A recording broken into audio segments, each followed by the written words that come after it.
चलिए, आप सभी का एक बार फिर से स्वागत है साध्य पीएससी एकेडमी में। और जितने भी साथी इस क्लास के माध्यम से जुड़ेंगे तो आप सभी का स्वागत रहेगा। और सभी से रिक्वेस्ट रहेगा कि जो भी जुड़ जाएंगे एक बार अपने तरफ से ऑडियो वीडियो को बता देंगे सभी चीज़ें स्पष्ट है कि नहीं है, ताकि एक सियोरिटी हो पाए और हम क्लास को आगे बढ़ा पाए। ठीक है, चलो। और जैसे कि आप सभी को पता है कि नया बैच स्टार्ट किया जा चुका है साध्य पीएससी एकेडमी के द्वारा, और इसी नए बैच में हम चर्चा करते हैं 1 से 2 बजे के बीच में यहाँ पर भारतीय संविधान के बारे में। और आज ये दूसरी क्लास है, तो जितने भी नए बच्चे हैं जिनको पता नहीं रहता कि कौन सी क्लास हो रही है, तो वो सब जान लेंगे कि इस समय क्लासेस होती है भारतीय संविधान की, जिस पर हम चर्चा करते हैं। ठीक है, और इनके साथ साथ भी और भी मैथ्स की क्लासेस होती हैं, ठीक है, जियोग्राफी क्लासेस होती है। तो आप अपनी बेहतर तैयारी के लिए जुड़ सकते हैं साध्य पीएससी एकेडमी के साथ में। चलो, हमारे साथ जुड़ चुके हैं प्रेरणा साहू, आरती चौहान, दीक्षा साहू। ठीक है, चलो, आप सभी को गुड आफ्टरनून। और बता देंगे सभी चीजें सही से पहुंच रही है कि नहीं है। ठीक है, चलो। तो कल की क्लास में हमने थोड़ा सा समझा था, मतलब आपके समझ के लिए हमने संविधान को पढ़ा था कि संविधान होता क्या है। फिर हमने राज्य व्यवस्था को पढ़ा था कि राज्य व्यवस्था होता क्या है। और इन सब चीजों पर हमने थोड़ा सा डिस्कस किया था आपके समझने के लिए। ठीक है, और आपको बेहतर तरीके से समझ आया होगा, मैं ऐसी उम्मीद करता हूँ। फिर उसके बाद हमने चालू किया था कि हमारा भारत का जो संविधान है वो बना कैसे, तो उनका एक संवैधानिक विकास क्रम हमने चालू किया था। और उस संवैधानिक विकास क्रम में हमने देखा था कि कैसे कंपनियां भारत में आती है और भारत में व्यापार करने के दृष्टिकोण से आती है, लेकिन धीरे धीरे करके यहाँ पर कंपनियों के बीच में एक वार छिड़ता है कि हम यहाँ पर कार्य करेंगे करके। और उसी वार के बीच में कंपनियां भारत के राजनीतिक मामलों पर भी हस्तक्षेप करना चालू कर देती है। और राजनीतिक मामलों पर हस्तक्षेप करके वो शुरुआत में कुछ कुछ राजाओं को हरा भी देती है, जिसमें से सिराजुद्दौला प्रमुख था, ब्रिटिश ईस्ट इंडिया कंपनी के द्वारा हराया गया था।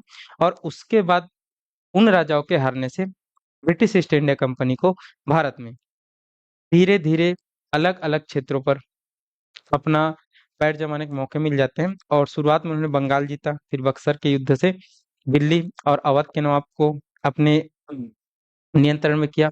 फिर धीरे से मैसूर जीता, फिर मराठों को हराया, फिर सैयक संधि के द्वारा अगर हम देखें तो हैदराबाद है, ठीक है, त्रावणकोर है, इन सभी क्षेत्रों को उन्होंने अपने क्षेत्र में कर लिया, अपने नियंत्रण में कर लिया।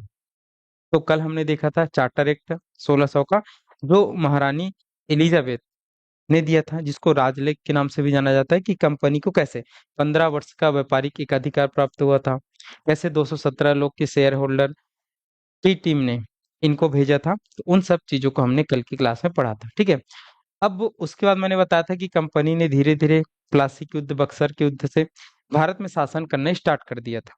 ठीक है, और जब भारत में शासन करना स्टार्ट कर दिया था तो शुरुआत में उन्होंने 3 प्रेसिडेंसियां बनाई थी। एक प्रेसिडेंसी शुरुआत में मद्रास को ही बनाया था, जिसको आज हम चेन्नई के नाम से जानते हैं। दूसरा बम्बई को बनाया है, जिसको आज हम मुंबई के नाम से जानते हैं। और तीसरा कलकत्ता। और आगे कलकत्ता पर जब उनका अधिकार हुआ बंगाल पर, तो कलकत्ता को राजधानी भी अंग्रेजों ने बनाया था। ठीक है, तो यहाँ तक हमने देखा था, यहाँ तक हमने समझा था चीजों को। तो आज हम देखते हैं कि जब कंपनी पूरी तरीके से भारत में शासन करने लगी, भारत को संभालने लगी, तो अब जो कंपनी है जब भारत में शासन करने लगी, तो कंपनी को 2 कार्य करने होते थे। एक, व्यापार जो पहले से वो करते थे उन व्यापार को करती ही रही। और दूसरा, अब भारत में उनको, भारत के जितने भी राज्य में उनका पूरी तरीके से कंट्रोल है, जहां पर वो संभालते हैं, तो वहां पर उनको वहां की जनता के लिए पूरी तरीके से कानून वानून भी बनाना है। ठीक है, तो अब हम देखते हैं इसी परिप्रेक्ष्य में, जब वो ब्रिटिश ईस्ट इंडिया कंपनी व्यापार भी करने लगी और भारत के बहुत सारे क्षेत्रों से वो राजस्व भी इकट्ठा करने लगी और लॉ एंड ऑर्डर को भी मेंटेन करने लगी, तब 1773 में जाकर अब 1773 में जाकर यहाँ पर एक एक्ट आता है, एक अधिनियम आता है, जो इस ब्रिटिश ईस्ट इंडिया कंपनी को रेगुलेट करने के लिए आता है, नियंत्रित करने के लिए आता है। तो इसलिए इसको 1773 का रेगुलेटिंग एक्ट के नाम से जाना जाता है, जो पहली बार अब ब्रिटिश संसद के द्वारा ब्रिटिश ईस्ट इंडिया कंपनी को भारत में रेगुलेट करने के लिए लाए जाते हैं। ठीक है, तो उस रेगुलेटिंग एक्ट के कारण क्या थे लाए जाने का, और उनके क्या क्या प्रावधान थे, उन सबको अभी हम चर्चा करेंगे। और उसके बाद फिर से कौन आता है, जिससे हमारा जो संवैधानिक विकास है, संविधान जो बनता है, उसकी कौन कौन से मुख्य बातें हमारे संविधान में शामिल होती है, इन सारी चीजों को हम पढ़ेंगे बेहतरीन तरीके से। ठीक है, चलिए। और भी बच्चे जुड़े हैं तो आप सभी का भी गुड आफ्टरनून। चलिए, दीक्षा साहू बोल रहे हैं, नोट्स कैसे बनाए सर? देखो, तो नोट्स मैं जो पढ़ा रहा हूँ ना, मैं लिखता हूँ, ठीक है, और लिखने के साथ साथ कुछ चीजें मैं भी लिखता हूँ, लेकिन कुछ चीजें नहीं लिखता हूँ। तो जो इम्पोर्टेंट फैक्ट है, जो भी इम्पोर्टेंट तथ्य है, तो उनको तो मैं बताता हूँ, तो उन सबको आप क्या करेंगे, धीरे धीरे करके लिखते जाएंगे। ठीक है, जैसे अभी आप नोट्स बना रहे हैं, तो उस नोट्स में आप पहला टॉपिक करके लिख लेना, भारत में संवैधानिक विकास। और भारत में संवैधानिक विकास हम देख रहे हैं, तो उस भारत में संवैधानिक विकास के क्रम में मैंने आपको पिछले क्लास में पढ़ाया था 1600 का चार्टर एक्ट, और उसके बाद पढ़ाया था 1726 का चार्टर एक्ट, और आज मैं आपको पढ़ा रहा हूँ 1773। तो उन सबको आप थोड़े से की पॉइंट करके लिखना, और उसमें जो जो भी इंपॉर्टेंट फैक्ट रहेगा उनको आप क्या करते जाएंगे, ऐड करते हुए जाएंगे। ठीक है, ऐसा आप नोट्स बना सकते। चलो, तो अब हम देखते हैं 1773 का रेगुलेटिंग एक्ट। ठीक है, यहाँ पर हम समझते हैं 1773 का रेगुलेटिंग एक्ट। चलिए, 1773 का रेगुलेटिंग एक्ट, 1773 का रेगुलेटिंग एक्ट या फिर रेगुलेटिंग अधिनियम। ठीक है, चलिए। तो यहाँ पर ये 1773 में आया था, और पहली बार ब्रिटिश ईस्ट इंडिया कंपनी को भारत में रेगुलेट करने के लिए ब्रिटिश संसद के द्वारा ये एक्ट लाया गया था। इसलिए इनको 1773 का रेगुलेटिंग एक्ट कहा जाता है। ये आपको ध्यान पे होना चाहिए, ये आपको समझना है। ठीक है, चलिए। अब अगर हम देखें कि ये जो रेगुलेटिंग एक्ट है, इनको क्यों लाया गया था, इसको अगर हम समझे, इसके कारण को, तो कारण ये बताए जाते हैं कि जो ब्रिटिश ईस्ट इंडिया कंपनी है, जब भारत में आई व्यापार करने के लिए, तो भारत में उनको शुरुआत में सफलताएं नहीं मिली। उनको बहुत प्रयास करने के बाद भारत में व्यापार करने का मौका मिला, क्योंकि इससे पहले पुर्तगाली थे, डच थे, और भी एक दो कंपनियां थी। तो उन लोगों ने इनके लिए प्रॉब्लम क्रिएट किया, लेकिन जैसे तैसे इन लोग जमना चालू किए और व्यापार करना चालू किए, और इनका व्यापार भी बहुत अच्छा खासा चलना चालू हो गया। तो व्यापार से इनको फायदा हो रहा था। अब उसके बाद कंपनी ने भारत में की राजनीति में हस्तक्षेप किया, तो राजनीति में हस्तक्षेप करने से भी इनको फायदा हुआ।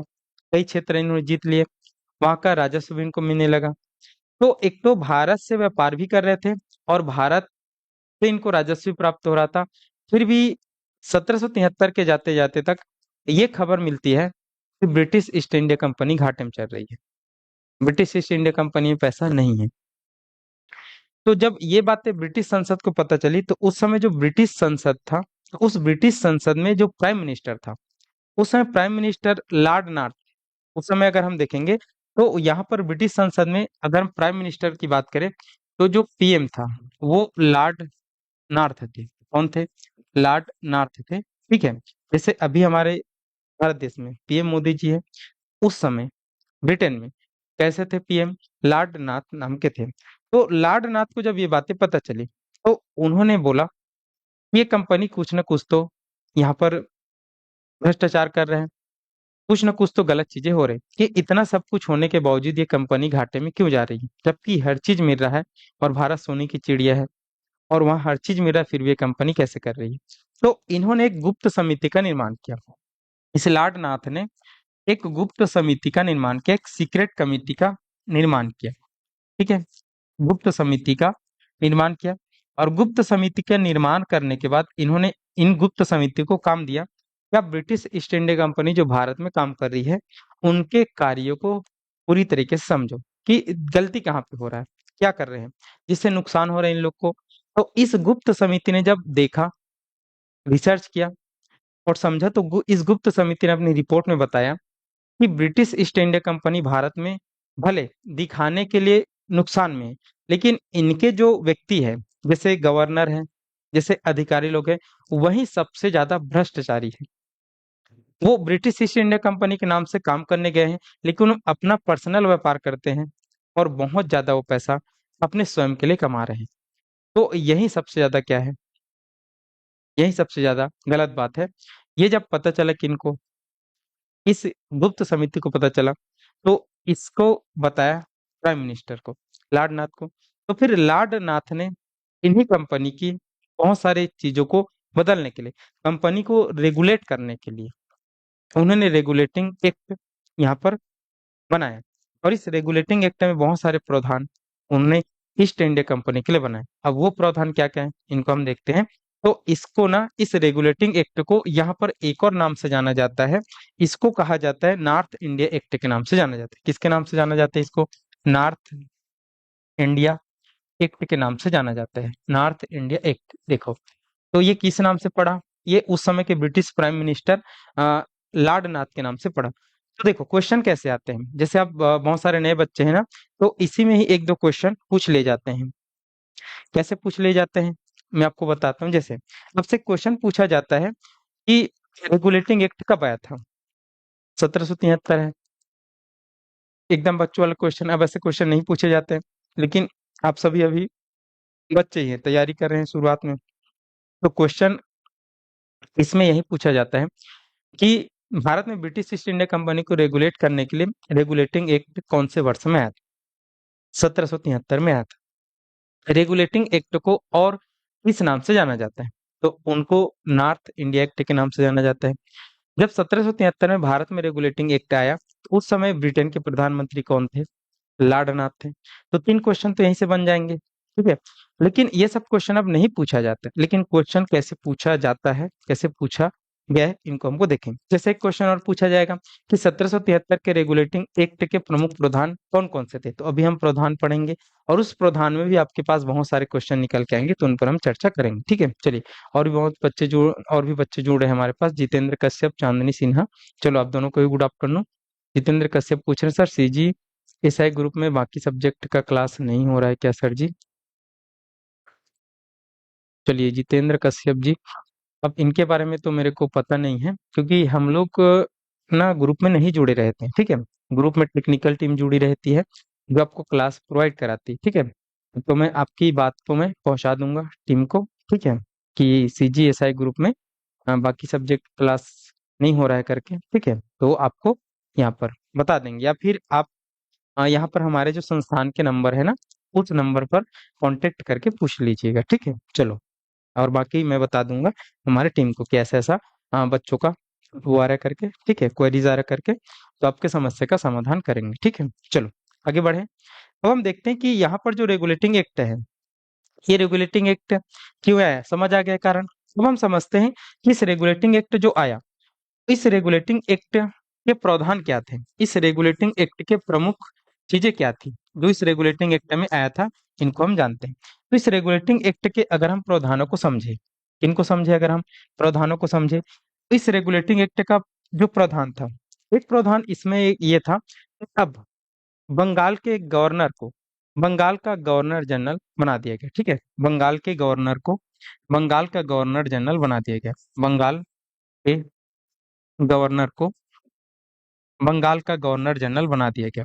बंगाल का गवर्नर जनरल बना दिया गया, ठीक है। बंगाल का गवर्नर जनरल बना दिया गया, ठीक है, बना दिया गया। ये हमको देखना है, ठीक है। देखो, जो अंग्रेज आए थे, शुरुआत में जब आए थे ना, तो यहाँ पर इनकी तीन मुख्य प्रेसिडेंसी हुआ करती थी, मतलब तीन मुख्य क्षेत्र हुआ करते थे। मैंने आपको कल भी बताया था कि तीन मुख्य क्षेत्रों में पहला वो जब आए थे, तो ये जो मद्रास, जिसको आज हम चेन्नई के नाम से जानते हैं, यहीं पर इन्होंने स्टेब्लिश किया अपनी पहला, हम देखेंगे तो किला बनाया। फिर जब इनको जो बम्बई है, जो मुंबई वाला क्षेत्र है, तो इन्होंने इनको डेवलप किया, ठीक है। फिर उसके बाद ये चले गए यहाँ पर कलकत्ता की तरफ, तो कलकत्ता को इन्होंने डेवलप किया। और फिर आगे चलकर इसी कलकत्ता वाला जो राज्य है बंगाल, इनको ये लोग जीत लेंगे। तो यहाँ पर तीन प्रेसिडेंसी, तीन क्षेत्र थे अंग्रेजों के पास, ठीक है। और इन तीनों क्षेत्रों में अलग अलग गवर्नर बैठते थे। मतलब जो बम्बई प्रेसिडेंसी, उसके अंतर्गत जितने भी क्षेत्र आते थे, तो उसमें जो नियम कानून है, वो बम्बई, क्या हो गया सर? चाबी इधर तो नहीं है सर।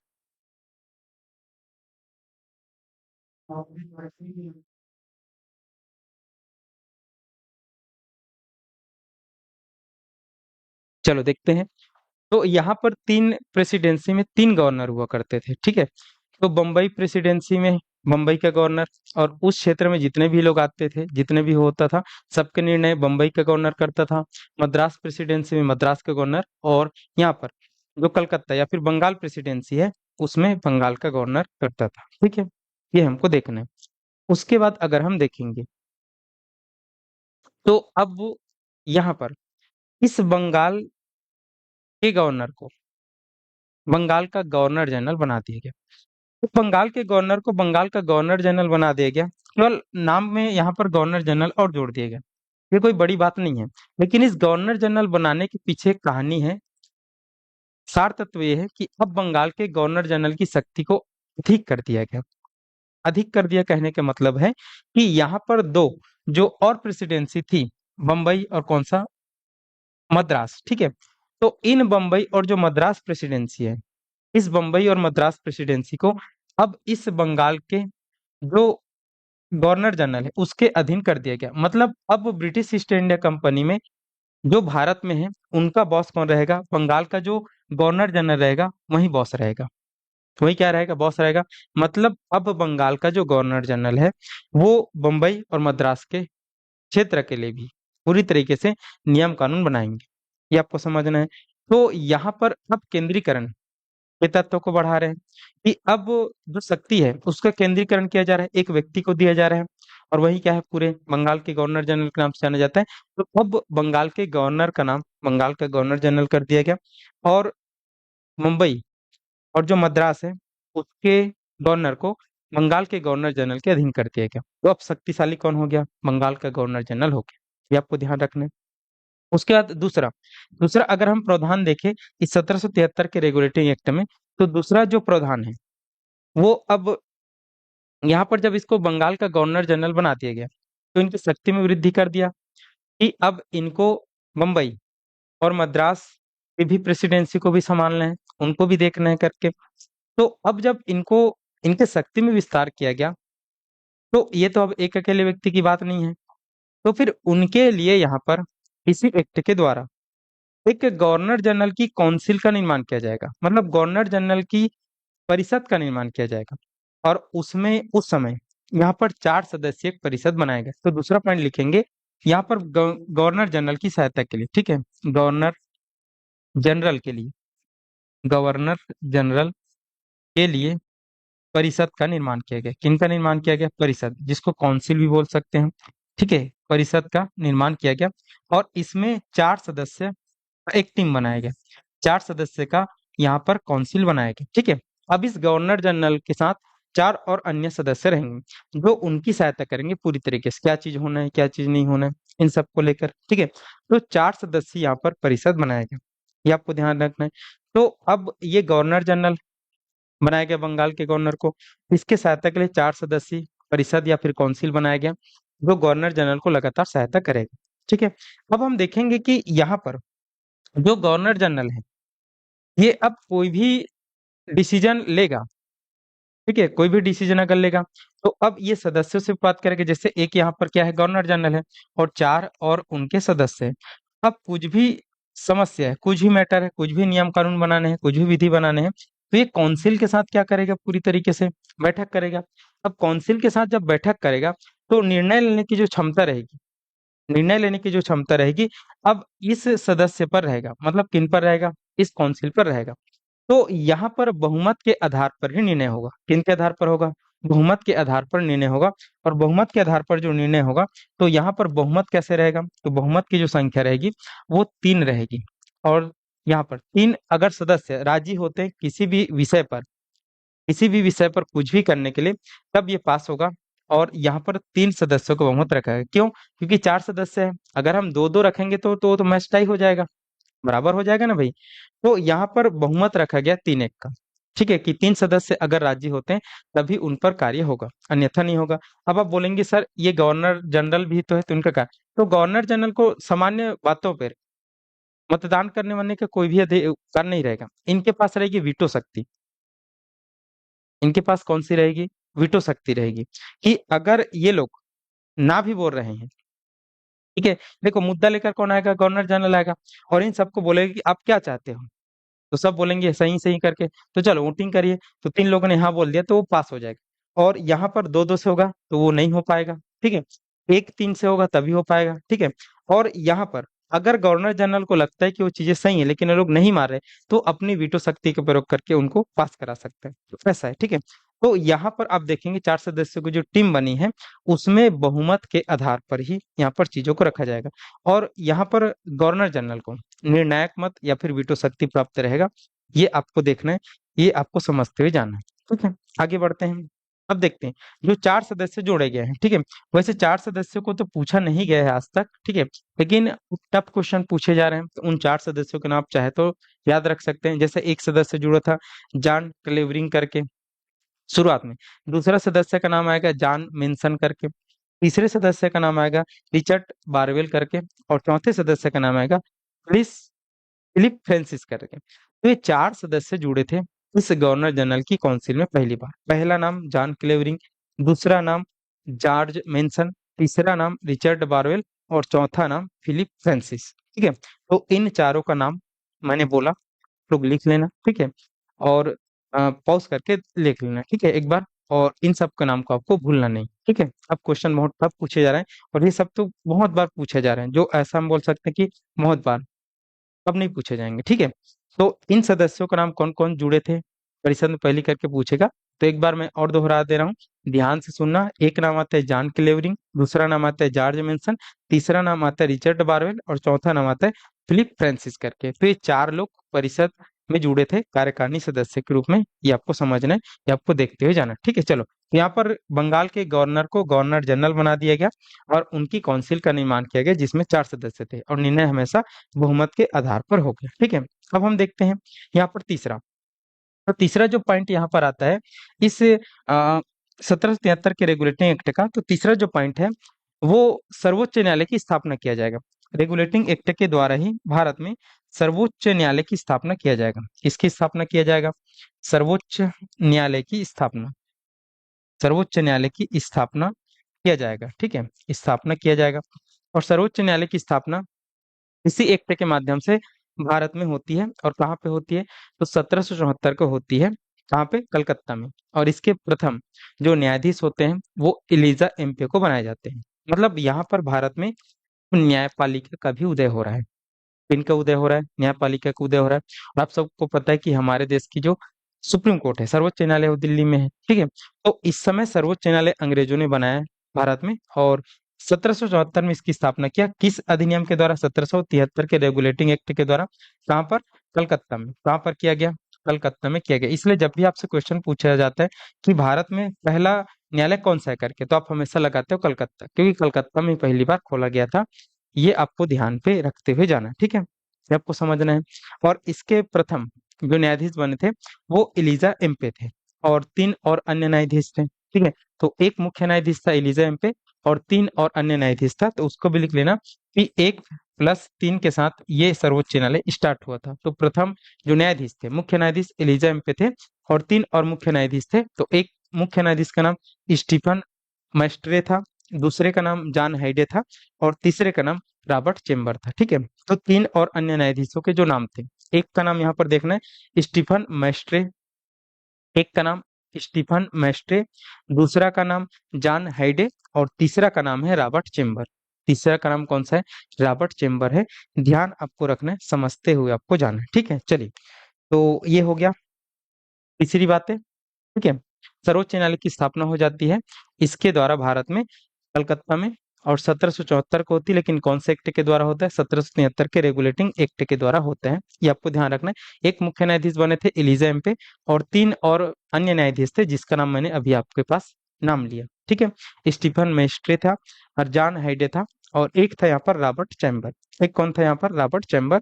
ये आपको ध्यान पे रखना है, ठीक है। चलिए, अब हम देखते हैं कि और कौन सी प्रावधान यहाँ पर किया गया था 1773 के रेगुलेटिंग एक्ट में। तो अब हम देखते हैं कि इसमें एक और पॉइंट था कि यहाँ पर कोर्ट ऑफ डायरेक्टर्स का चुनाव होगा, ठीक है। और कोर्ट ऑफ डायरेक्टर्स का जो चुनाव होगा, अब ये कोर्ट ऑफ डायरेक्टर क्या है हम समझते हैं, ठीक है। देखो, मैं पहले लिखता हूँ, कोर्ट ऑफ डायरेक्टर, ठीक है, कोर्ट ऑफ डायरेक्टर का चुनाव। देखो, अब ये कोर्ट ऑफ डायरेक्टर क्या है मैं आपको समझाता हूँ। देखो कि जब 1600 में ब्रिटिश ईस्ट इंडिया कंपनी बनी, 1600 में क्या बना, ब्रिटिश ईस्ट इंडिया कंपनी बनी। तो जो ब्रिटिश ईस्ट इंडिया कंपनी बनी 1600 में, तो 1600 में बनने के बाद मैंने आपको बताया कि इसमें लगभग 217 लोगों ने अपना इन्वेस्ट किया था, शेयर होल्डर थे। तो अब ये 217 लोग तो भारत आते ही नहीं थे, ये तो अपने ब्रिटेन में रहते थे ना भाई। और जो भेजा जाता था, तो यहाँ पर एक गवर्नर भेजा जाता था भारत में, और वहीं संभालता था सभी चीजों को व्यापार करके। और ये सब लोग जो रहते थे वो ब्रिटेन में ही रहते थे।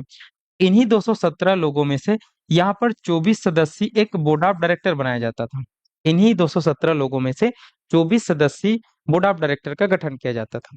और इन लोगों का कार्यकाल 1 साल के लिए रहता था। कितने साल के लिए रहता था? 1 साल के लिए रहता था। मतलब ये 1 साल तक पद पर रहते थे। और ये 24 लोग पूरी तरीके से भारत में क्या चीजें हो रहा है, ब्रिटिश ईस्ट इंडिया कंपनी कैसे करे, उनके बारे में हर चीज का डिसीजन ये सब लोग लेते थे। ठीक है, ये आपको ध्यान पे रखना है। ठीक है, तो यहाँ पर इसी 24 लोगों को बोर्ड ऑफ डायरेक्टर के नाम से जानते हैं, जो कंट्रोल करते थे ब्रिटिश ईस्ट इंडिया कंपनी को। और इनका जो शासन कार्य रहता था 1 साल का रहता था। ये शुरुआत से ही है। ठीक है, और ये जब 24 लोग एक बार चले जाते थे, तो फिर इसी 217 लोगों में से फिर अगले साल 24 लोगों को चुन लिया जाता था। ये आपको समझना है। ठीक है, तो इस प्रकार से ब्रिटिश ईस्ट इंडिया कंपनी का काम चलता था, ये हमको समझना है। अब उसी कोर्ट ऑफ जो डायरेक्टर है, ठीक है, उसी क्या है, कोर्ट ऑफ जो डायरेक्टर है, तो उसमें अब इनका जो चुनाव है, इनका जो चुनाव है, इसको थोड़ा सा पद्धति को चेंज किया गया। कैसे पद्धति को चेंज किया गया? इसमें बोला गया कि अब जो भी व्यक्ति है जो यहाँ पर 1000 पाउंड का, ठीक है, 1000 पाउंड से ऊपर का शेयर होल्डर है। अब वहां पाउंड चलता है, जैसे हमारे पास रुपया चलता है। ठीक है, तो 1000 रुपया, सॉरी 1000 पाउंड वाले जो भी शेयर होल्डर है, वही अब बन सकेंगे क्या, यहाँ पर कोर्ट ऑफ डायरेक्टर के मेंबर। पहले 500 पाउंड वाला था। पहले कितना था? पहले यहाँ पर 500 पाउंड वाले जो भी शेयर होल्डर थे वो भी बन सकते थे। लेकिन अब बोला गया कि जिनके पास 1000 पाउंड का ही शेयर होल्डर है या फिर उससे ज्यादा का है, वही लोग ही क्या बन सकेंगे, कोर्ट ऑफ डायरेक्टर के मेंबर बन सकेंगे। बाकी उसके नीचे वाले लोग नहीं बन सकते। उससे पहले कितने लोग, कितने तक था, 500 पाउंड वाले तक था, ये हमको देखना है।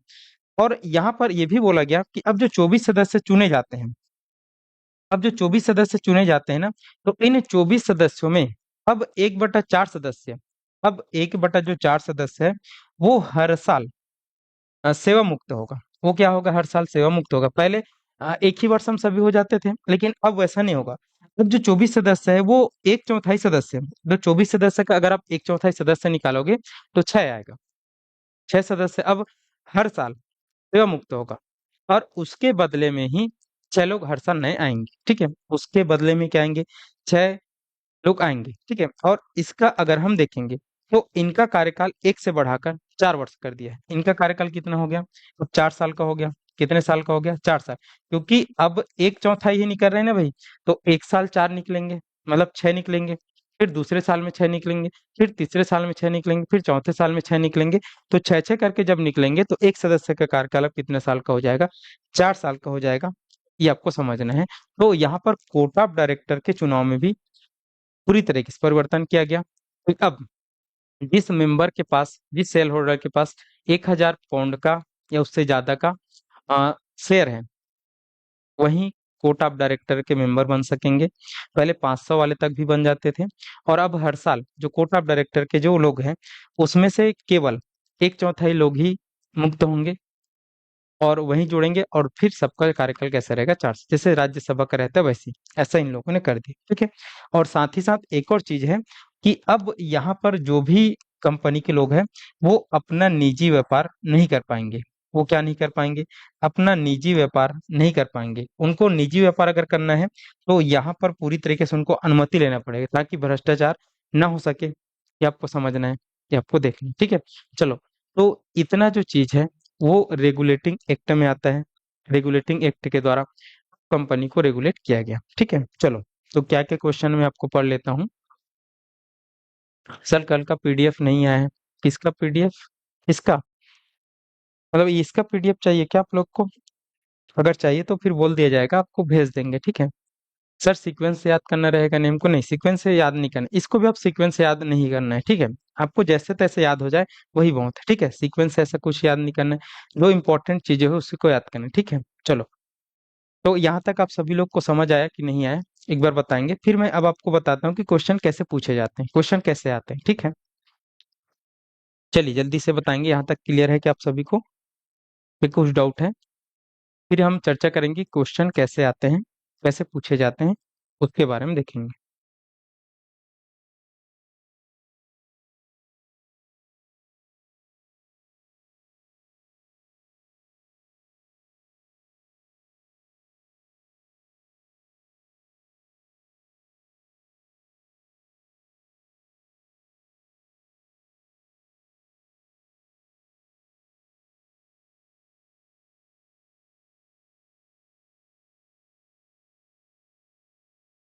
चलिए क्लियर है यहाँ तक। देखो, क्वेश्चन मैंने बताया कि कैसे पूछे जाएंगे।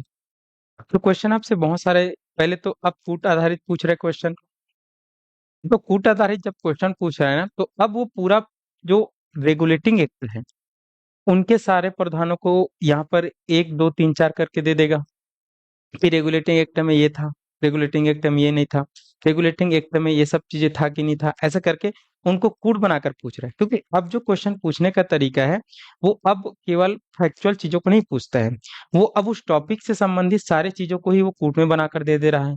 तो इन सब के लिए आपको पूरी तरीके से रेगुलेटिंग एक्ट याद होनी चाहिए। तो रेगुलेटिंग एक्ट कब आया? 1773 का है। रेगुलेटिंग एक्ट को और किस नाम से जाना जाता है अगर पूछेगा, तो नॉर्थ इंडिया एक्ट के नाम से जाना जाता है। अब रेगुलेटिंग एक्ट के प्रमुख प्रधान, जैसे आपसे क्वेश्चन पूछा जाएगा कि बंगाल के गवर्नर को, बंगाल का गवर्नर जनरल किस एक्ट के द्वारा बनाया गया, तो आपको बताना है रेगुलेटिंग एक्ट के द्वारा, या फिर किस एक्ट के बाद हम बंगाल के गवर्नर को बंगाल का गवर्नर जनरल कहना चालू किए, तो वो कौन सा एक्ट है? Regulating act. उसके बाद आपसे एक क्वेश्चन पूछा जा सकता है कि बंगाल के गवर्नर के लिए उनके परिषद का निर्माण किस एक्ट से किया गया, उनकी काउंसिल का निर्माण किस एक्ट से किया गया? रेगुलेटिंग एक्ट है, ठीक है। सर्वोच्च न्यायालय की स्थापना भारत में किस एक्ट के द्वारा होती है? सर्वोच्च न्यायालय की स्थापना कब होती है? 1774 में होती है। कहाँ पे होती है? कलकत्ता में होती है। जब 1773 के रेगुलेटिंग एक्ट के द्वारा सर्वोच्च न्यायालय बनाया गया, तो उसमें सदस्यों की संख्या कितनी थी, ये भी पूछा जा सकता है। तो एक मुख्य न्यायाधीश था, तीन अन्य न्यायाधीश था, ये आपको बताना है, ठीक है। और कोर्ट ऑफ डायरेक्टर के चुनाव को रेगुलेटिंग एक्ट में कैसा किया गया, ये भी आपसे क्वेश्चन पूछा जाएगा। और निजी व्यापार को कैसे, किस एक्ट के द्वारा रोका गया था ब्रिटिश ईस्ट इंडिया कंपनी का, वो भी आपको बताना रहेगा। तो ऐसे क्वेश्चन को घुमा घुमा के पूरी तरीके से पूछा जाता है, ठीक है। तो इसके लिए आपको तैयारी करना है, और तैयारी का बेस्ट वो है कि आप एक बार टॉपिक को पढ़िए, याद करिए क्या क्या प्रावधान है, ठीक है। और उसके बाद आप एमसीक्यू लगाइए। एमसीक्यू लगाने के लिए आप टॉपिक लिख दीजिए गूगल में, 1773 के रेगुलेटिंग एक्ट से संबंधित क्वेश्चन करके, बहुत सारे आपके पास क्वेश्चन आएगा और आपने पढ़ा है तो आप इसका आंसर करते जाइए, फिर वो पूरी तरीके से आपके दिमाग में हमेशा के लिए छप जाएगा और वो याद हो जाएगा, ठीक है। तो बेस्ट तरीका ये है, ऐसा करके देखिएगा, ठीक है। चलो, तो यहाँ तक किसी को अब कुछ डाउट है, कुछ दिक्कत है तो जल्दी से बता दें, ठीक है। देखो, अब ये तो हम पढ़ रहे हैं संवैधानिक विकास, ठीक है। तो अब संवैधानिक विकास जब हम पढ़ रहे हैं तो हमारे संविधान में इन सब रेगुलेटिंग एक्ट और जो भी हम आगे पढ़ेंगे उससे क्या चीज का विकास हो रहा है। तो देखो क्या चीज का विकास हो रहा है यहाँ पर हमको समझना है कि एक तो अगर हम देखें तो जब यहाँ पर बंगाल के गवर्नर जनरल के लिए एक काउंसिल का निर्माण किया गया, एक परिषद का निर्माण किया गया, तो इस परिषद के निर्माण से हमको उदय होता दिख रहा है कार्यपालिका का, इनका उदय होते हुए हमको दिख रहा है। तो कार्यपालिका का उदय होते दिख रहा है। कार्यपालिका क्या है? जिसको एग्जीक्यूटिव बोला जाता है। तो आप जब देखेंगे सरकार के जो तीन अंग होते हैं, उसमें से पहला जो अंग होता है, पहला जो भाग होता है, वो विधायिका कहलाती है, लेजिस्लेचर, जो कानून बनाने का कार्य करती है, जिसको हम संसद बोलते हैं। भारत में कानून संसद बनाती है, तो विधायिका है। दूसरा, उन्हीं बने कानून पर कार्य करती कार्यपालिका, जिसको हम मंत्री परिषद या फिर मंत्रिमंडल बोलते हैं। तो यहाँ पर कार्यपालिका का उदय हो रहा है। कैसे? क्योंकि आज एक प्रमुख हमारे पास मोदी जी है, वास्तविक प्रमुख। राज्य में बात करें तो सीएम है, ठीक है। लेकिन उनकी सहायता के लिए मंत्रिमंडल रहता है कि नहीं रहता है, और अन्य मंत्री रहते हैं कि नहीं रहते हैं। तो यहाँ पर गवर्नर जनरल पूरे हेड है भारत का, बना दिया गया है। अब उनकी सहायता के लिए यहाँ पर परिषद बनाया जा रहा है, तो एक कार्यपालिका का डेवलपमेंट हो रहा है, और यही कार्यपालिका हमको भारत के संविधान में दिखेगा। ठीक है, एक चीज समझ आ गया। उसके बाद अगर हम देखेंगे तो यहाँ पर सर्वोच्च न्यायालय का गठन किया गया, सर्वोच्च न्यायालय की स्थापना किया गया। तो भारत में न्यायपालिका का उदय हो रहा है। भारत में किसका उदय हो रहा है? न्यायपालिका का उदय हो रहा है। और आप देखेंगे कि सरकार के जो तीसरा भाग है, तीसरा जो अंग है, वो न्यायपालिका ही है। न्यायपालिका पूरी तरीके से संविधान की रक्षा भी करती है और बहुत सारे जो डिफिकल्ट डिफिकल्ट जो आपके केसेस होते हैं उनको भी सुलझाती है, केंद्र राज्य संबंध को भी सुलझाती है। तो यहाँ पर न्यायपालिका का उदय हो रहा है। और न्यायपालिका कैसे काम करती है समझाने की उतनी ज्यादा जरूरत है नहीं, ठीक है। तो बहुत महत्वपूर्ण है हमारे लिए न्यायपालिका। तो इस एक्ट से यहाँ पर कार्यपालिका और न्यायपालिका का उदय हो रहा है और ये हमारे संवैधानिक विकास में ये गति दे रहा है, ठीक है। इतना आपको समझना है। चलो आगे बढ़ते हैं और देखते हैं नेक्स्ट, ठीक है। चलिए, तो नेक्स्ट अब हम देखते हैं यहाँ पर अगला। तो अगला जो हमारे पास संवैधानिक विकास के क्रम में अगला जो एक्ट आता है, अगला जो अधिनियम आता है, उसको हम यहाँ पर बोलते हैं फिट्स इंडिया एक्ट, जो आता है 1774 में। कब आता है? सॉरी, 1774 बोल दिया क्या? 1784। कब आता है? 1784। तो 1784 का फिट्स इंडिया एक्ट, 1784 का फिट्स इंडिया एक्ट, ठीक है। चलिए देखते हैं, समझते हैं। 1784 का फिट्स इंडिया एक्ट, ये हमको देखना है, ये हमको समझना है, ठीक है। चलिए, तो 1784 के पिट्स इंडिया एक्ट के प्रमुख प्रावधान क्या थे, इनको हमको देखना है। देखो, पहला क्वेश्चन तो यहाँ से ये है कि पिट्स इंडिया एक्ट भारत में कब आया था, ठीक है, या फिर पिट्स इंडिया एक्ट कब लाया गया था। तो 1784, 1784 में अंग्रेजों के द्वारा कौन सा एक्ट लाया गया था, ये भी आपको पूछा जा सकता है। तो पिट्स इंडिया एक्ट याद रखना, 1784, ठीक है। देखो, जैसे मैंने आपको बताया था ना कि जब 1773 में रेगुलेटिंग एक्ट आया, तो उस समय एक ब्रिटिश प्राइम मिनिस्टर थे जिसका नाम था लॉर्ड नाथ, और उनके नाम से उस एक्ट को बोला जाता है, नॉर्थ इंडिया एक्ट के नाम से। तो उसी प्रकार आगे चलकर जब लॉर्ड नाथ गद्दी से उतरे, मतलब उनकी प्रधानमंत्री गई, तो उसके बाद नेक्स्ट वहां पर प्रधानमंत्री बनेंगे फॉक्स करके। फिर उसके बाद नेक्स्ट जो प्रधानमंत्री बने उसका नाम था विलियम पिट, ब्रिटेन में। और विलियम पिट 1784 में ब्रिटेन के प्रधानमंत्री थे। तो उसी ने इस एक्ट को भेजा ब्रिटिश ईस्ट इंडिया कंपनी के लिए, ठीक है। तो उसी को भेजा, तो उसी के नाम से इसको फिट्स इंडिया एक्ट के नाम से भी जाना जाता है। वहां के प्रधानमंत्री थे विलियम पिट करके, ठीक है। चलिए आगे, यहाँ पर क्या क्वेश्चन पूछ रहे हैं आरती सर? न्यायपालिका और कार्यपालिका का उदय एक साथ होता है, हाँ, ये आप बोल सकते हैं, ठीक है। चलो आगे हम देखते हैं, ठीक है।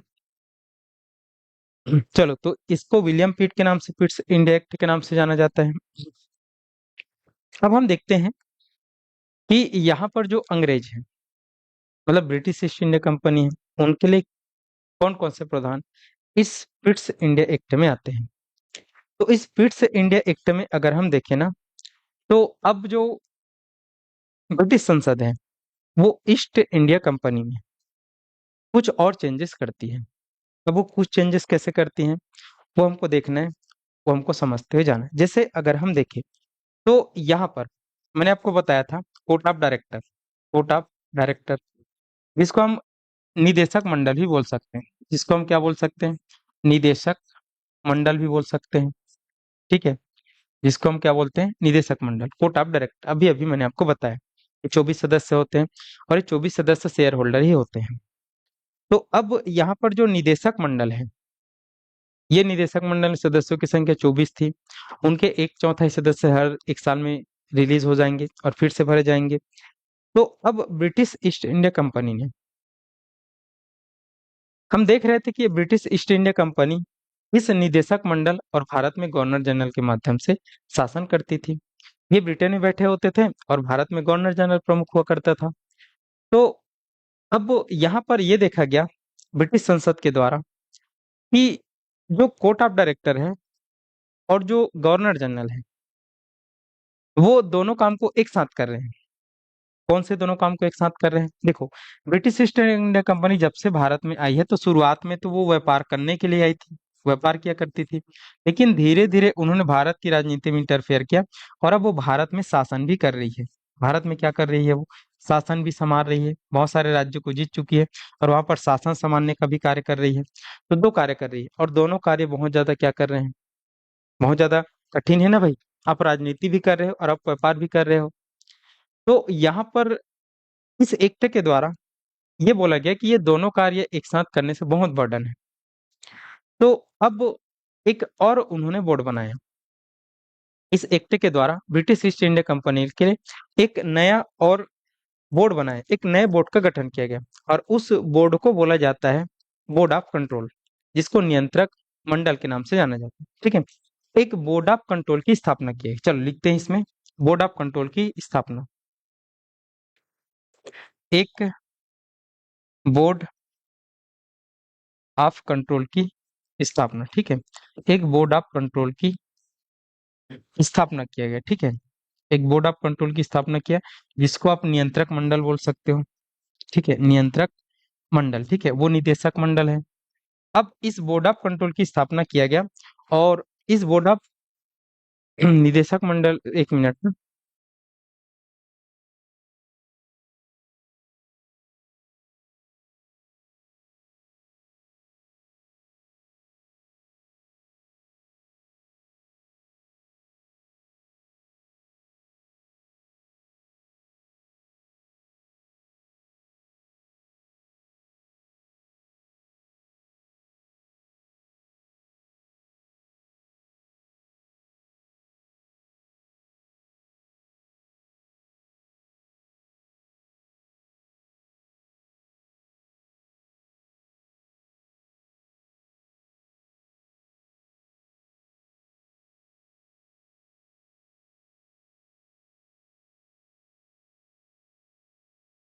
चलो देखते हैं।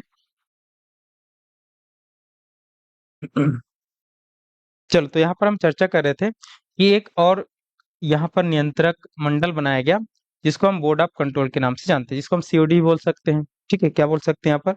सीओडी बोल सकते हैं। ठीक है, जिसको कोर्ट ऑफ डायरेक्टर कहा जाता है। क्या कहा जाता है? कोर्ट ऑफ डायरेक्टर कहा जाता है। अब इसमें यहाँ पर 6 सदस्य रहेंगे। इसमें कितने सदस्य रहेंगे? 6 सदस्य यहाँ पर रहेंगे। अब वो जो 6 सदस्य है, इसमें 24 सदस्य हैं। ठीक है, हाँ सॉरी, ये सीओडी है ना, कोर्ट ऑफ डायरेक्टर है। ठीक है, और ये बीओडी बोलेंगे। ठीक है, बोर्ड ऑफ डायरेक्टर है। ठीक है, चलो, तो एक बोर्ड ऑफ कंट्रोल की स्थापना किया गया, जिसको नियंत्रक मंडल बोलेंगे, और कितने सदस्य बनाए गए? तो इसमें 6 सदस्य रहेंगे। अब इन 6 सदस्यों में अगर हम देखेंगे, तो एक राज्य सचिव रहेगा, जो अध्यक्ष रहेगा, जो ब्रिटेन की संसद का एक व्यक्ति बनेगा। ठीक है, और 5 अन्य सदस्य रहेंगे। अब इनके कार्य अगर हम देखेंगे, तो इनका जो कार्य रहेगा, जो कंपनी शासन कर रही है भारत में, जो कंपनी राजनीति कर रही है भारत में, इस कार्य को देखना। इस कार्य को कौन देखेगा? यहाँ पर ये देखेगा। कौन देखेगा? ये नया जो हमने बनाया, ठीक है, बोर्ड ऑफ कंट्रोल। क्या बनाए हमने? बोर्ड ऑफ कंट्रोल बनाए हैं, बीओडी बनाए हैं। ठीक है, बोर्ड ऑफ कंट्रोल। ठीक है, सॉरी डी बोल दिया क्या, बीओसी। ठीक है, बोर्ड ऑफ कंट्रोल। ठीक है, ये सीओडी है, निदेशक मंडल, और ये नियंत्रक मंडल। ठीक है, बहुत कंफ्यूजन होता है, मैं अभी 2 बार गलत बोल डाला, तो आप लोग भी इसको थोड़ा सा ध्यान से पढ़िएगा। ठीक है, चलो, तो यहाँ पर निदेशक मंडल अब केवल कौन से कार्य को करेगी? केवल व्यापार वाले कार्य को संभालेगी, कि व्यापार में जितना भी दिक्कत हो रहा है, जितना भी वो सब हो रहा है, तो इनको निदेशक मंडल देखेगी। ठीक है, और जो शासन करना है, जो राजनीति कर रहे हैं जो भारत के राज्य में, तो उनके कार्य को कौन से करेगा? यहाँ पर बोर्ड ऑफ कंट्रोल करेगा। ठीक है, और जिसमें कितने सदस्यों की नियुक्ति किया जाएगा? 6 सदस्यों की नियुक्ति किया जाएगा, और इन 6 सदस्यों में से एक अध्यक्ष रहेगा। एक कौन रहेगा? एक अध्यक्ष रहेगा, और 5 और अन्य सदस्य रहेंगे। ठीक है, एक जो अध्यक्ष रहेगा, वो ब्रिटिश पार्लियामेंट से रहेगा, मतलब वो ब्रिटेन की संसद से रहेगा। कहाँ से रहेगा? ब्रिटेन की संसद का वो मेंबर रहेगा। तो यहाँ पर पूरी तरीके से अब जो ब्रिटिश संसद है, उन्होंने ब्रिटिश ईस्ट इंडिया कंपनी पर और नियंत्रण कर लिया। क्यों? क्योंकि यहाँ पर पता नहीं चल रहा था कि उनको व्यापार कैसा चल रहा है और शासन कैसे चल रहा है।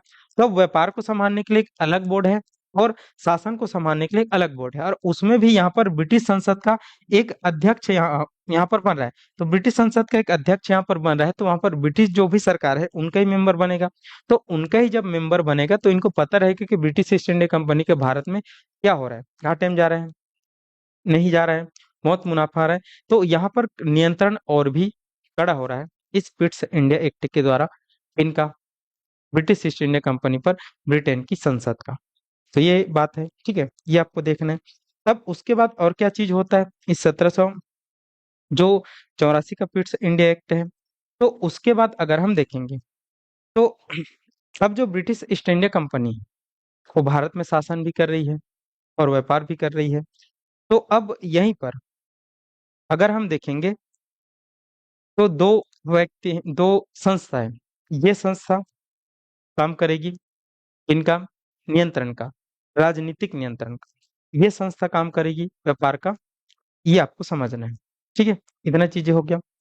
अब और कौन कौन से प्रावधान है, तो यहाँ पर अभी अभी जस्ट हमने देखा था 1773 में कि गवर्नर को हम गवर्नर जनरल बोलना चालू किए थे बंगाल के। उनके सहायता के लिए हमने एक परिषद बनाया था और उस परिषद में हमने 4 सदस्यों की नियुक्ति किया था। और कुछ भी होगा तो वो बहुमत के आधार पर ही वो होगा। तो अब गवर्नर जनरल की जो परिषद है उसकी सदस्य संख्या को यहाँ पर घटा दिया गया। तो यहाँ पर लिखना गवर्नर जनरल की सदस्य संख्या को घटा दिया गया। ठीक है, गवर्नर जनरल की सदस्य संख्या को घटा दिया, गवर्नर जनरल की सदस्य संख्या को घटा दिया। और घटा दिया तो कैसा किया, तो यहाँ पर 4 था गवर्नर जनरल की सदस्य संख्या परिषद में, 4 था। तो 4 से घटाकर इनको 3 कर दिया गया। तो आपसे क्वेश्चन बहुत ज्यादा पूछा जाता है कि किस एक्ट के द्वारा गवर्नर जनरल के काउंसिल के सदस्यों की संख्या कम कर दी गई या फिर 4 से घटाकर 3 कर दी गई। तो वो किया गया था पिट्स इंडिया एक्ट के द्वारा। ठीक है, और ये भी पूछा जाता है कि किस एक्ट के द्वारा गवर्नर जनरल की काउंसिल का निर्माण किया गया था। तो उसमें आपको बताना 1773 का रेगुलेटिंग एक्ट है। लेकिन उसके काउंसिल के सदस्यों की संख्या 4 से घटाकर 3 भी कर दिया गया जस्ट अगले ही जब आया अधिनियम। उसमें वो कौन सा है, 1784 का पिट्स इंडिया एक्ट है। ये बात बिल्कुल ध्यान रखना, बहुत बार इसमें आपको फंसाता है। ठीक है, उसके बाद अगर हम जाएंगे तो अब अगर हम देखेंगे तो हमने देखा कि इसके जस्ट जो 1773 का रेगुलेटिंग एक्ट आया था उसमें केंद्रीकरण किया गया था। शक्तियों को एक ही जगह पर केंद्रीकृत कर दिया गया था। बंगाल के गवर्नर के हाथों में सौंप दिया गया था, जिसको हम बंगाल के गवर्नर जनरल बोलते हैं। और जो बम्बई है और जो एक मद्रास वाले हैं उनके गवर्नर को उसके अधीन कर दिया गया था। ठीक है, लेकिन अब यहाँ पर जो प्रांतीय गवर्नर है कहाँ, बम्बई और मद्रास में। ठीक है, तो उनके लिए भी परिषद बनाया गया। ठीक है, तो ये चीज भी आपको ध्यान रखना है, प्रांतीय गवर्नरों के लिए भी परिषद का निर्माण किया गया। इसका प्रांतीय गवर्नरों के लिए, प्रांतीय गवर्नरों के लिए परिषद का निर्माण किया गया। ठीक है, परिषद का निर्माण। तो प्रांतीय जो गवर्नर है, ठीक है, उनको भी सहायता के लिए भी परिषद का निर्माण किया गया। और उसकी सदस्य संख्या कितना रखा गया, 3 रखा गया। तो 3 सदस्यीय परिषद का निर्माण किया गया। अब देखो आपसे यहाँ पर एक क्वेश्चन पूछा जाता है कि किस एक्ट के द्वारा प्रांतीय गवर्नरों के लिए भी परिषद का निर्माण किया गया। तो यहाँ पर 3 जो परिषद का निर्माण किया गया उनका नाम है, 3 सदस्यीय परिषद का निर्माण जो किया गया वो प्रांतीय गवर्नरों के लिए किया गया। और 2 प्रांत और थे इनके पास, बंगाल के अलावा मद्रास था जो शुरुआत था इनका, और बंबई था। ठीक है, तो यहाँ भी गवर्नर बैठते हैं तो उनके लिए भी परिषद का निर्माण किया गया। ठीक है, चलो यहाँ पर क्या पूछ रहे हैं दीक्षा साहू, एक और बार बताया सर बीओडी को करके देखो। मैंने आपको 2 संस्था बताया। ठीक है, 2 संस्था कौन सा बताया, ये तो शुरुआत से ही बना है, जब से कंपनी बनी है तब से बना है 1600 से। ठीक है, जिसको हम निदेशक मंडल बोलते हैं, जिसमें 24 सदस्य हुआ करते थे। ठीक है, तो अब इनका बर्डन बढ़ गया है आगे चलकर, जब इन्होंने भारत में शासन भी करना चालू किया, राजनीति भी करना चालू किया। तो इनके बर्डन को कम करने के लिए एक नई संस्था बना रहे हैं 1784 में। और वो संस्था कौन सी है, बोर्ड ऑफ कंट्रोल बोलते हैं यहाँ पर, बोर्ड ऑफ कंट्रोल के नाम से जानते हैं, इसको हिंदी में हम नियंत्रक मंडल बोल सकते हैं। ठीक है, अब इसमें 6 सदस्य की नियुक्ति किया गया। कितने सदस्य की नियुक्ति किया गया, 6 सदस्य की। अब 6 सदस्य की नियुक्ति किया गया तो एक इसमें अध्यक्ष होगा और 5 अन्य सदस्य होगा। तो एक जो अध्यक्ष होगा ना वो ब्रिटिश पार्लियामेंट का मेंबर होगा। ब्रिटिश पार्लियामेंट मतलब ब्रिटेन की जो संसद है उसका वो सदस्य होगा। ठीक है, अगर आपको समझ नहीं आ रहा होगा तो एक इस माध्यम से समझिए कि जैसे हम भारत के लोग हैं और मान लो जब भारत के कुछ लोग कंपनी बनाते हैं। ठीक है, एक कंपनी बनाते हैं। ठीक है, अब एक वो कंपनी बनाते हैं और उसमें लगभग 100 लोगों ने अपना पैसा लगाया। कितने लोगों ने पैसा लगाया, 100 लोगों ने पैसा लगाया। और बोला कि जितना भी घाटा होगा हम ही वहन करेंगे और जितना भी मुनाफा होगा हम ही करेंगे। और इन लोगों ने बोला कि अब हम एक कंपनी बनाए हैं, व्यापार करेंगे कुछ चीजों का, एक्स वाई जेड हमारे पास वस्तु है और हम जा रहे हैं यहाँ पर एक देश, चलो एक देश हम लिख देते हैं कनाडा। ठीक है, अब कनाडा हम जाएंगे। तो इन्होंने भारत सरकार से क्या लिया, परमिशन लिया कि हम जा रहे हैं भाई, हम से परमिशन ले रहे हैं, कुछ भी होगा तो आप देख लेना। और उसके बदले में हम आपको टैक्स देंगे। हम जो भी कमाएंगे पैसा तो भारत ही आएगा ना भाई, तो उसके बदले हमको टैक्स मिलेगा। तो भारत सरकार ने बोला ठीक है हमको टैक्स मिलेगा, आप काम करेंगे और आपके टैक्स, आपके कमाए हुए पैसे से हमको टैक्स मिलेगा, तो हमको तो अच्छी बात है, ये बोला गया। अब ये कंपनी चली गई कहाँ पर, कनाडा, और कनाडा में जाकर बहुत ज्यादा अच्छी तरीके से काम करने लगी, करोड़ों अरबों खरबों कमाना चालू करी। अब अरबों खरबों जब इन्होंने कमाना चालू किया, तो उस बारे में जब भारत सरकार को पता चला, तो भारत सरकार को अब लगा कि इस कंपनी को खरीद लेना चाहिए, इस कंपनी को सरकारी कंपनी बना देना चाहिए, बना सकती है, ठीक है। तो यहाँ पर अब भारत की जो संसद है, भारत की क्या है, संसद है, तो भारत की संसद में जो लोग हैं, जो मंत्री हैं, जो प्रधानमंत्री हैं, उन्होंने बोला कि अब इस कंपनी बहुत ज्यादा पैसा कमा रही है वहां पे जाकर। अब बहुत ज्यादा जब पैसा कमा रही है और उन लोगों ने उस क्षेत्र को भी जीत लिया है, तो अब इस कंपनी को हम रेगुलेट करते हैं, नियंत्रित करते हैं, क्योंकि भाई ये तो हमसे परमिशन लेकर गए हैं और हम भी इनको सहायता कर रहे हैं। तो अब भारत की संसद ने उस कंपनी को रेगुलेट करने के लिए बहुत सारे नियम कानून अपने तरफ से भेज दिए, जैसे 1773 में आया, ठीक है। फिर उसके बाद 1784 में अगर हम देखें तो भारत सरकार ने एक बार फिर से बोल दिया कि अब आप लोग जो शुरुआत में जो गए हो वही लोग केवल अब व्यापार का कार्य करो, और जो राजनीतिक कार्य है उसके लिए हम अपनी तरफ से एक और टीम बना रहे हैं, और उस टीम में हमारे मंत्री रहेंगे, एक अध्यक्ष रहेगा और वो देखने कार्य करेगा। तो यहाँ पर कंट्रोल हो रहा है संसद का इस पर, उस कंपनी पर। तो ये वैसी वाली बात है, ये आपको समझ में अब आया होगा, एक बार बताएंगे और नहीं आया होगा तो फिर से बताएंगे, ठीक है। तो ये आपको देखना है, तो यहाँ पर कंट्रोल करने के लिए तो लाया जा रहा है सभी इसको फैक्टर को, ठीक है। चलिए आगे बढ़ते हैं, ठीक है। चलो हम कहाँ पर थे, एक बार बताएंगे ना, जो भी पूछे थे बच्चे, समझ आया होगा तो आगे करके, नहीं आया होगा तो और बता दीजिए करके, ठीक है, और बता दीजिएगा सरल तरीके से, बट मैं उम्मीद करता हूँ वो आपको समझ आ गया हो, ठीक है। चलिए, तो प्रांतीय गवर्नरों के लिए भी परिषद का निर्माण किया गया, कितने सदस्य, 3 सदस्य, और 2 ही प्रांत और बचे थे, मद्रास और कहाँ पे, बम्बई, ठीक है। ये आपको देखना है, ठीक है।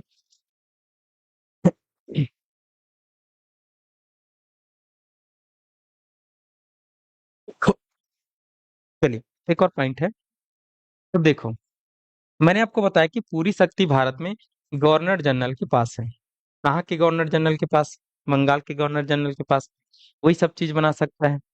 तो बंगाल के गवर्नर जनरल को एक और अधिकार दिया गया 1784 के द्वारा, कि अब वो जो प्रांतीय गवर्नर है, कौन से गवर्नर है, प्रांतीय गवर्नर है, उनको ये हटा सकती है।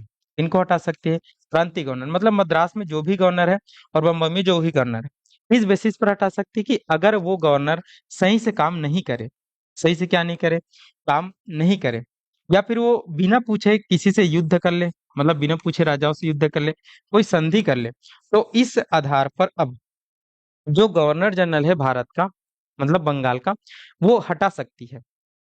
वो क्या कर सकती है, हटा सकती है, और दूसरे की नियुक्ति कर सकती है। जबकि ये पहले कौन करते थे, ये पहले करते थे जो 24 मेंबर होते थे, लेकिन अब यहाँ पर शक्ति गवर्नर जनरल को दे दी गई है।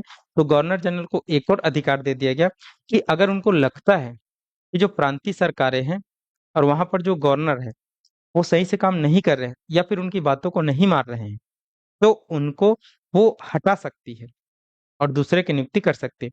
तो इतना पावरफुल किनको बना दिया गया, गवर्नर जनरल को बना दिया गया। ये भी आपको ध्यान रखना है, ये भी आपको समझते हुए जाना है, ठीक है। चलो, अब उनके बाद अगर हम देखेंगे तो इतना चीज इंपॉर्टेंट है 1784 के इस पिट्स इंडिया एक्ट में, ठीक है। चलो, तो 1784 के पिट्स इंडिया एक्ट के द्वारा यहाँ पर अगर हम देखें तो सबसे ज्यादा महत्वपूर्ण जो चीज है वो पूछा जाता है कि एक नए बोर्ड ऑफ कंट्रोल जैसी एक समिति का गठन किया गया जो शासन को संभालेगी। कितने सदस्य रहेंगे, 6 सदस्य, एक अध्यक्ष और 5 सदस्य, ये आपको देखना है, ठीक है। उसके बाद एक है सबसे ज्यादा जो पूछा जाता है, गवर्नर जनरल की संख्या को हटाकर 4 से 3 कर दिया गया, ये पूछा जाता है। फिर प्रांतीय गवर्नरों के लिए भी परिषद का निर्माण किया गया, 3 सदस्य, ठीक है। और प्रांतीय गवर्नरों को यहाँ पर हटाने का अधिकार भी किनको दे दिया गया, गवर्नर जनरल को दे दिया गया, कि अगर वो सही काम नहीं करे, बिना पूछे युद्ध कर ले और बिना पूछे संधि कर ले, तो उनको ही हटा सकती है। इतना आपको समझना है, इतना आपको देखते हुए जाना, ठीक है। चलिए, तो ये चीज इंपॉर्टेंट है और इनको आपको देखना है, ठीक। चलो, तो आज की क्लास उम्मीद करता हूँ आप सबको समझ आया होगा, और ठीक लगा होगा, ठीक है। और किसी को अभी तक कुछ भी डाउट है तो एक बार पूछ सकते हैं कि सर हमको यहाँ पर डाउट है। तो आप लोग अभी धीरे धीरे हम जा रहे हैं थोड़ा सा, ठीक है, पहला दूसरा क्लास है। और फिर उसके बाद थोड़ा सा और स्पीड पढ़ेंगे, और इन सब चीजों में बहुत ज्यादा फैक्ट आएंगे, बहुत ज्यादा तथ्य आएंगे, ठीक है। और आगे चलकर आप देखोगे ना, जब हम भारत में संविधान सभा का निर्माण होगा तो पूरा हौच पौच होगा। इसलिए इनको एकदम धीरे धीरे करके पढ़ रहे हैं, याद करते हुए पढ़ रहे हैं, और यहाँ से क्वेश्चन आते ही है, ये आपको समझने वाली बात है, ठीक है। चलो, तो आज की क्लास को यहीं पिंड करते हैं। और आप सभी का धन्यवाद जुड़े रहने के लिए, और हर दिन जुड़ा करिएगा इस टाइम पे, और क्लास मिस नहीं करिए, क्योंकि क्लास आप मिस करेंगे तो आपको समझ नहीं आएगा। क्योंकि इसके बाद आप रिकॉर्डेड क्लास से देखेंगे, और रिकॉर्डेड क्लास में अगर आपके मन में कुछ भी डाउट आया तो आप मेरे से फिर क्या नहीं कर पाएंगे, संपर्क नहीं कर पाएंगे, दूसरे क्लास में पूछेंगे, तो फिर उसमें भी आप पीछे हो जाएंगे। तो इसलिए कोशिश करिए कि लाइव क्लास से जुड़ने का, ठीक है। चलो, तो आज की क्लास को यहीं पे एंड करते हैं, और आप सभी का धन्यवाद। और जुड़े रहिएगा साध्य पीएससी एकेडमी के साथ, ठीक है। कोई भी दिक्कत आता है पूछ लीजिएगा नेक्स्ट क्लास में, ठीक है। चलो, तो पढ़ते रहिएगा, तैयारी अपनी बेहतर करते रहिए।